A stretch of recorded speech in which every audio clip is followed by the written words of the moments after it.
What's up, DIYers? Today we're going to be brutally honest. Now, my tanks are not bad by any means, but of course none of them are perfect, and there's a few minor issues in all of them. So today we're going to go over all that stuff, and I'm going to be fully transparent with you guys and show things that I wouldn't normally show. Now, starting with the 55 gallon, we just added a bunch of community fish in here for my 36 gallon about a week ago. Everyone's settling in pretty nicely, but there are a few concerns I have. As for some of the schooling fish like the rasboras, they're doing really well, but I need a bigger school of them. 4 is just not enough. Same thing with the green neon tetras. There's only 4 of them, and they're such small fish that they seem pretty timid in this tank, and they're scared of most of the other fish, so they kind of just do this all day and hide behind the plants. And then there's these lyre-tail mollies. Don't get me wrong, I absolutely love the way they look, but I'm just not sure they fit this tank very well. And there's also just 2 males, which, as you can see, they kind of just do this all day with each other, chase each other around.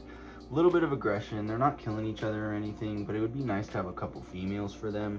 Maybe in a separate tank or in the mini pond. I just kind of feel like all the other fish fit in with each other, but these 2 bright orange fish are kind of standing out and a little bit weird for this tank. Now, the roseline sharks have seemed to be fine with all the new fish in their tank. They haven't really acted differently. There's no real aggression with these guys. Sometimes they do a little bit of chasing, but that's just a hierarchy. I do have 7 of them, which helps. The bigger school makes them more comfortable and just less aggressive overall. The rainbow fish I added to the tank are doing pretty well. I only have 2 of them right now, but they do get along really well with the roseline sharks, and they've been eating like monsters, so that's a good sign. But like I said, I only have 2 of them, and if I got a few more, I think they'd be a lot more comfortable in the tank. Corey seemed to be pretty happy. I only have 3 of these guys, so I could use a couple more, but they literally love to eat. They come all the way up to the top of the tank when I'm feeding with the tongs, and they'll eat worms, all kinds of stuff. It's really, really cool. I also just think they really like the extra space. I'd say the Corys had one of the smoothest transitions out of all the fish that I moved in here recently. Moving on to the plants and the scape of this tank, I do love the scape, and this piece of wood is the absolute coolest thing ever,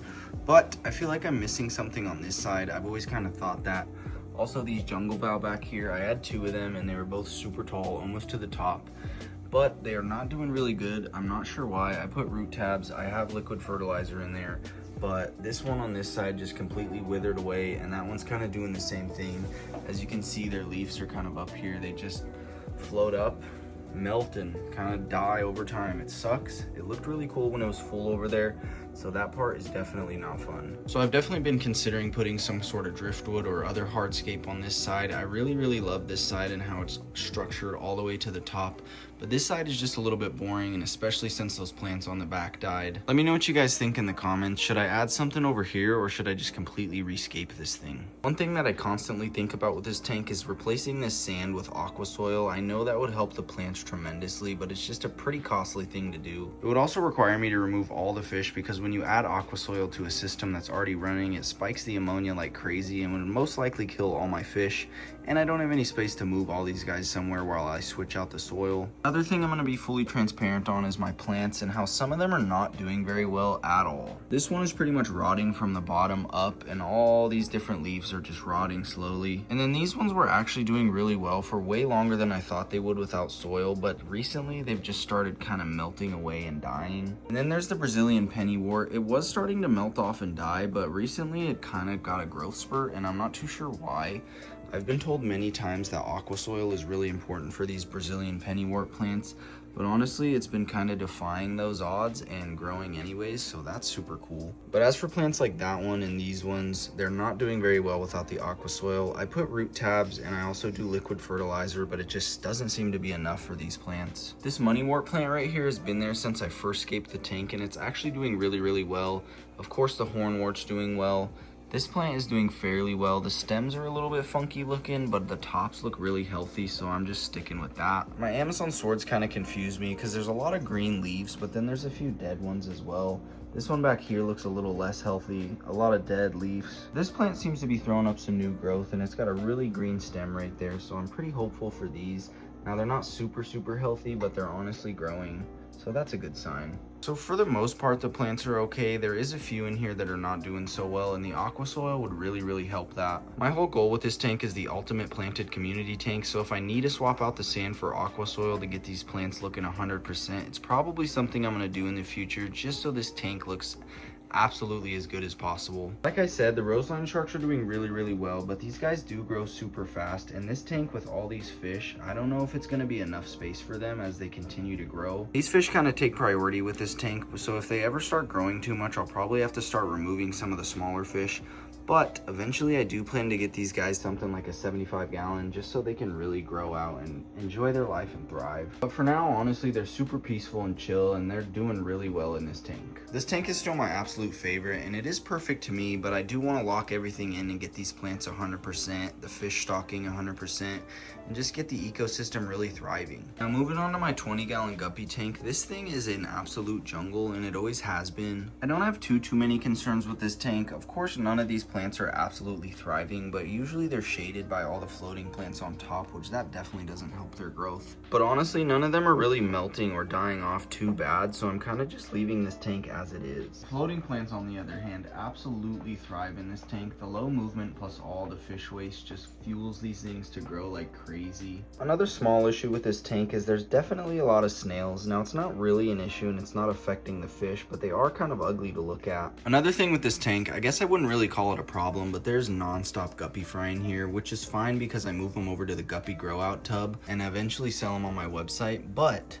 it is a little bit annoying to have to come in here, honestly, once a week, sometimes twice a week, and catch a bunch of these little babies and move them over to the growout tub. I guess that's pretty much what you can expect when you get guppies, though. This little beauty was one of the first fry batches, and she's absolutely coming along so nicely. The coloration on her tail is super stunning, and that's just a really good looking female guppy.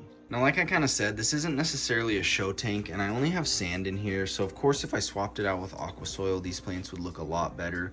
But the main goal of this tank is not really to display all these plants. It's kind of mainly for the floating plants and then as a guppy breeding tank. Other than that, the plants are really just there to suck up any extra nutrients in the water. So this is kind of one of those tanks that I just leave alone and let it do its thing. Of course, I do my water changes and feed these guys, but other than that, this thing just does what it wants. As for the guppy fry growout tub, honestly, this thing is doing really well, and all these little guys are thriving. The floating plants are great, the hornwort is super good, and all these little guppies are doing super well. Now moving on to my 36 gallon, I just recently moved my electric blue jack Dempsey into this tank. He's got the entire tank to himself, so he's absolutely living life like a king right now. Now it's a little weird to see a cichlid like this in a planted tank, but honestly, all these plants are doing pretty freaking well considering they're just sitting in sand. So I'm gonna let these things just do their thing and grow as much as they can. As you can see, this wide jungle bows all the way to the top, and it spread a bunch of runners all the way through the tank. Ever since I moved all the community fish out of this tank, the snail population has absolutely dwindled. Obviously, that's due to the fact that there's just one fish in here and a whole lot less waste, but that's definitely a good thing. As for the scape, I don't really love it and it's pretty messy, but like I said, I'm just gonna let these plants do their thing and grow as much as they can. It looks kind of cool. One of my main concerns about this tank though is this electric blue jack Dempsey. He's growing really fast, and he's gonna outgrow this tank probably within a few months. So I gotta figure out a larger tank for this little dude for sure. But for right now, he seems to like his little planted jungle, and he gets the whole thing to himself, so it's a pretty cool situation. So I've been leaving the window next to this tank open, and as you can see, it's grown quite a bit of algae on the glass, which really isn't that much of a problem. It's just kind of ugly.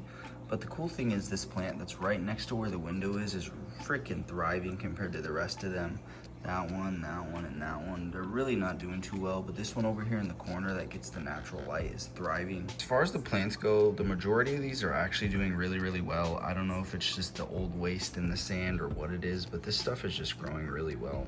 Almost better than the 55 gallon tank. This plant right here is definitely struggling. As you can see, the base of it is kind of rotting out and the leaves are not looking too good either. Also, as this guy gets older, he may start tearing up the plants, so if that happens, I'll most likely remove them and try to save them as much as I can. But for now, he's not really messing with any of the plants, and it doesn't seem to be a problem. He kind of seems to like them, swims through them, hides in them, stuff like that. Also, this hornwort has seen better days. It's not very green anymore, and it's kind of stringy right there. I have a ton of hornwort, so I can honestly just replace it, but that's not doing too well. So yeah, for now, this is gonna be a freaking jungle experiment. We're gonna see how large these plants can get. I'm not gonna trim them, I'm not gonna mess with them or move them. I'm just gonna leave them in here and let them do their thing and kind of see how jungly we can get this thing. So like I said at the beginning of the video, none of my tanks are perfect and they all have some sort of flaw.